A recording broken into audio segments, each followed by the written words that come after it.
Go to Google, type Homefront Paradise Lost into the box. Search.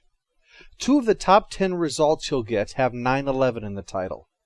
Remove the standard Wiki and IMDb-like pages and check the rest, and you find that 9/11 is either mentioned or alluded to in all of them except for one, a review that was written before 9/11 actually happened. Talking about this 2-part story in the 21st century can be done without connecting its events to 9/11. But I think honesty says that this is one of those times when Star Trek managed to do a message show right, because they didn't actually set out to do a message show, at least in the context of some kind of 9/11 allegory tale. And so the work can approach its subject while the politics that surround what has followed. We were actually supposed to get something rather different than Homefront and Paradise Lost. Deep Space Nine is the only one of the 4 modern Trek series to not do a season-ending cliffhanger ever. They'd have dramatic finishes, sure. They would close out the season and set the direction for the one to follow. But it was never a straightforward best of both worlds or Scorpion or Shockwave, one story split partway through. But if the producers of Deep Space Nine had had their way, there would have been. Homefront was to end Season 3, and would involve the shocking withdrawal of Vulcan from the Federation and the possibility of civil war. Instead, Paramount told them to avoid a cliffhanger. DS9 always struggled with ratings, and of course, it didn't have network support like Voyager and Enterprise did. So it's probable that Paramount wanted to keep their options open. Do they want to keep the status quo? Do they want to move it to a network? Do they want to just flat out cancel it? In the end, they wanted to watch DS9 2.0, which meant the season started with The Way of the Warrior. So Homefront and Paradise Lost were pushed mid-season. You'll note this is quite similar to Voyager's Year of Hell. Ratings concerns drive a last-minute change, and the cliffhanger story winds up a mid-season 2-parter. Big difference, though, was that, as big as Scorpion was, The Way of the Warrior was gigantic, which meant that Year of Hell could, for the most part, do what it needed to do, while Homefront Paradise Lost had to be handled on a shoestring budget. To give something away early, Odo will at one point do a Vulcan nerve pinch. The reason for this? There was no money left over by that point to pay for Odo to do a special effect attack, so the only option left was for him to just grab someone's shoulder. We begin with the unusual sight of the wormhole opening and closing for seemingly no reason. Dax says it seems to be completely random. And I'm sure as the person responsible for analyzing scientific situations, she's given this her undivided attention. By which I, of course, mean she spends her time dicking with Odo. She looks on in amusement as Odo takes his wrath out on Quark. See, Dax pranked Odo by moving his furniture around while he was regenerating. Just a little out of position, just enough to completely annoy him. It's a harmless prank. But as I think I've made clear, their efforts to try to make Dax seem playful always go overboard. Breaking into someone's place and moving their furniture around once is a prank. Twice? That's pushing it. 4 times, in just the past year alone, when someone has told you how much they hate it. That's just being an asshole. Dax is less a free spirit and more Stifler from American Pie. This is interrupted by a message from Earth. There was a conference taking place there, and someone decided to liven it up by setting off a bomb. What's worse, the image of a changeling can clearly be seen just before the explosion, meaning this wasn't just a random bombing. It was a deliberate Dominion attack. Such an act hasn't taken place on Earth in 100 years, and I believe that was when Scotty tried making a still in his dorm room. So Sisko and Odo have been called back to Earth to help Starfleet sort this shit out. This allows us to meet Ben Sisko's father for the first time, played by Brock Peters, who'd played Admiral Cartwright in Star Trek 4 and 6. Ben's sister that was referred to in past tense is again mentioned. That way it reminds us all they didn't forget about her, so please don't write letters. Pa Sisko is still running his restaurant in New Orleans, despite recently having a new aorta put in. Should put that on the placard out front. Enjoy, I eat this food all the time, and I just had heart surgery. But before Sisko and his son head off, we need time for everyone to get their paycheck. So Bashir and O'Brien show up in full period gear, having fought the Battle of Britain. To Clive.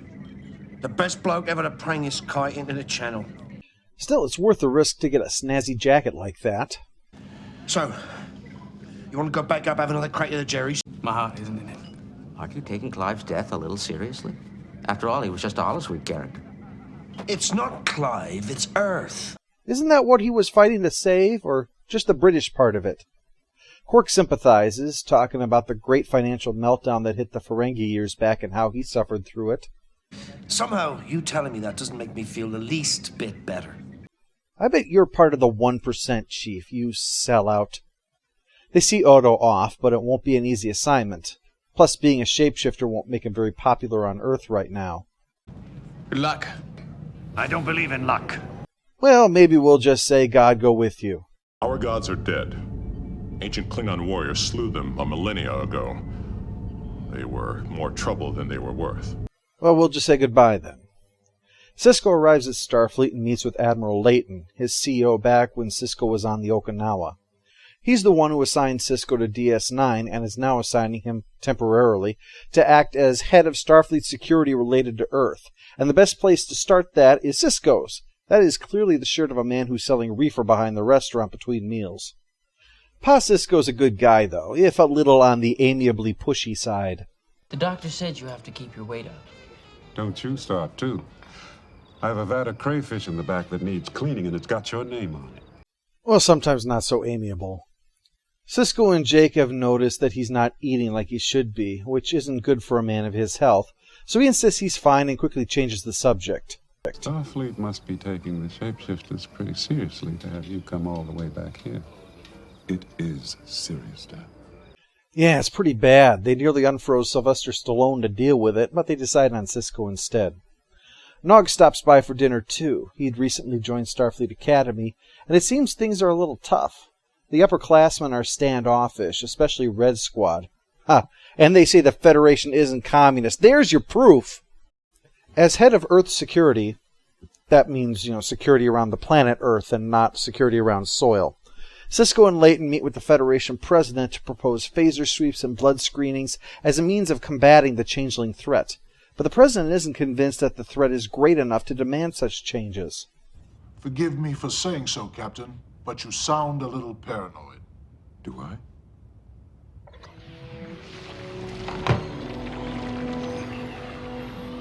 The demonstration is pretty effective. Had Odo been hostile, he could have killed the president and taken his place just now.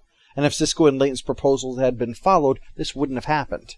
And all Sisko wants to do is implement these changes at Federation and Starfleet facilities and limit blood tests only to high-ranking Federation personnel and members of Starfleet and their families. If I could think of another solution, I would use it. It took centuries for Earth to evolve into the peaceful haven it is today. Let's all go to the lobby. Let's all go to the lobby. I would hate to be remembered as the Federation president who destroyed paradise. We're not looking to destroy paradise, Mr. President. We're looking to save it. So they start by working on the phaser sweeps. Odo even stands in for the changeling to make sure that it's strong enough to compel them to morph. And it takes a special kind of frustration if you'll let yourself be shot just to screw over your own people. But if it'll ensure no more attacks take place, Odo's willing to go along with it. It's good that he and the president are cooperating because Sisko's getting it from every direction in his personal life. Nog wants him to sponsor him for admission to Red Squad. His father's bitter that Sisko isn't visiting him as often as he'd like. And Sisko's not too happy that his father puts that on him instead of coming to visit him on the station. Plus, Pa Sisko hasn't seen a doctor in like forever. The man's an idiot. He's lived in New Orleans 20 years and can't tell the difference between Creole food and Cajun food. Yes, but I think he knows where the heart is located. It's in the leg. Meanwhile, Odo has an unexpected run-in himself. While talking to Layton and Commander Benteen, Layton's current XO, Odo gets the sense that the Admiral loathes him, and sure enough, the Admiral is actually a changeling, but he flies off before anyone can nab him. But now we can track him, huh? All we have to do is look for the one bird in San Francisco that doesn't poop, and we've got him. Operation Washed Car. Let's do it! The upshot is that clearly the steps the president has permitted are not enough. The changelings are still causing mischief, and he probably won't allow even stronger security measures. Meanwhile, Pa Sisko is unhappy with the ones they do have, refusing to give up any blood for the mandatory blood test. All family members of Starfleet personnel are required to submit to blood screenings. No exceptions. Let's all go to the lobby to get ourselves a treat. That's the most ridiculous thing I ever heard of. Do you believe that? I should. I signed the orders myself. Now, why would you go and do a stupid thing like that? Welcome to the captain's chair, Cisco. Picard got that every time he talked to his father.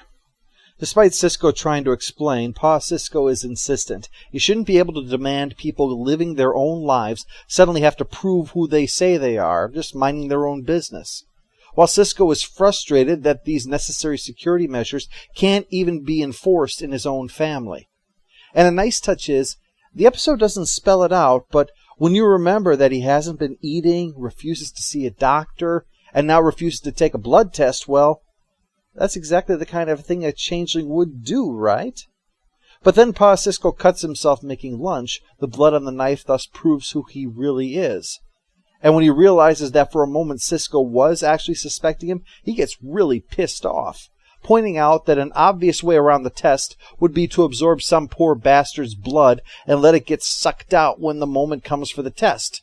That no matter how good Cisco's test is, it will never be good enough to be perfect. Someone could always figure out a way around any test you come up with. But before he can finish ranting, he has a mild stroke, frustrating Cisco to no end.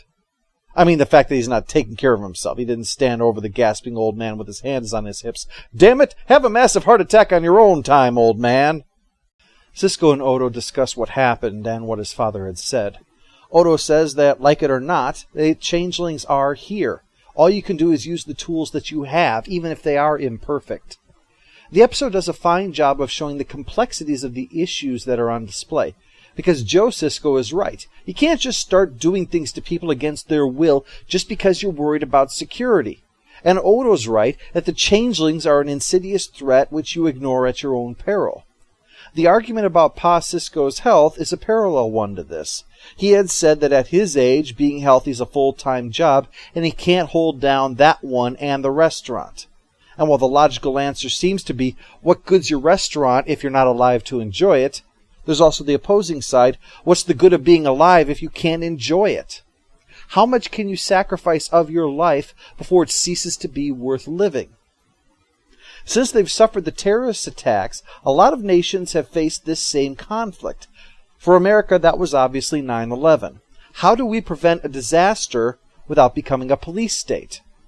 And someone might reasonably ask how many more people have to die before we realize something needs to be done. And someone else might just as reasonably ask if our liberty is so important we should surrender it in the name of fear. The two extremes are impractical. Some security is obviously necessary, and a police state is antithetic to a free society by definition. So we need to meet somewhere in the middle, a practical mark where we are willing to tolerate so much intrusion but no further than that. And unless you think I'm being wishy-washy here, I'll admit I'm far more on the libertarian side than the authoritarian. For me, my kids were 2 when 9/11 happened, and my every instinct was to do what it took to keep them safe. But when I had a cooler head, I decided that what I needed to protect them from wasn't just what could hurt them as a child, but what could hurt them when they were an adult. And I feared far more what we would do to ourselves than what others would do to us. But that's just my viewpoint, which I admit could easily be seen as naive. Just as those who disagree can seem like uncaring sheep or power-hungry ghouls.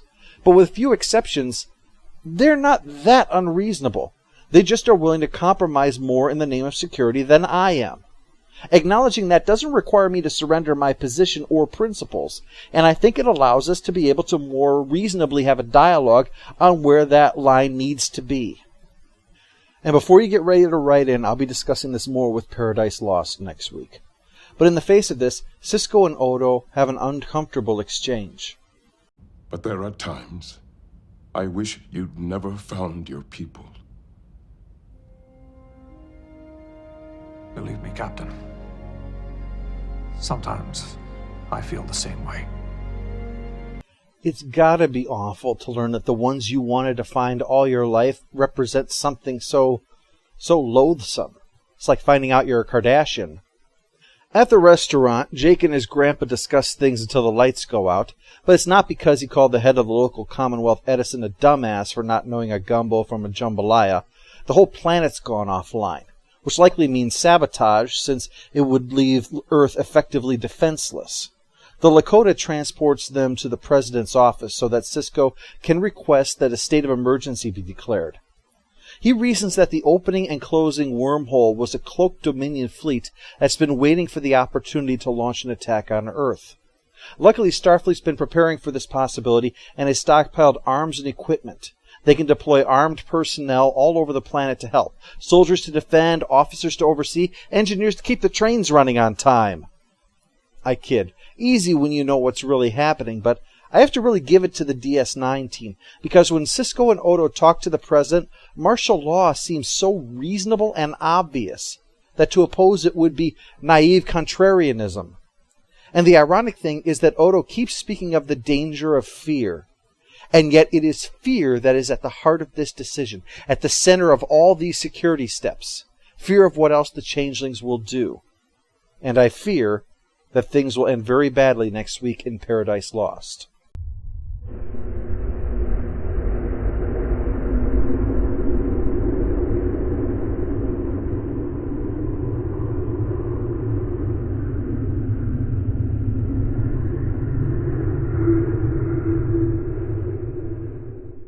All hail the Overlord! All hail the Overlord! Now remember what I said about throwing glasses.